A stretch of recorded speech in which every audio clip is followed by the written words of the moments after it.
عليكم. اليوم ودودة تريد تدعي لي تنور سلام الله عليه. الزهرة هسه خليه تشتغل، هذا تنور مالتها فشغلناه اليوم. عظم الله أجورنا وأجوركم باستشهاد الزهراء عليه السلام.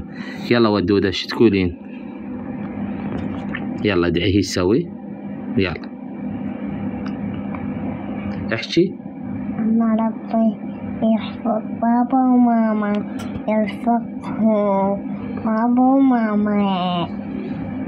بعد يلا بعد ادعي لي. الله ربي يحفظ بابا وماما، يرزقهم بابا وماما، يرزقهم. خليهم لي قولي. خليهم إلي. هاي ودودة قاعد تدعي لي. يلا هسه شي اشتركون بقناتك، افعل الجرس حتى كل جديد. سلام عليكم ورحمة الله وبركاته.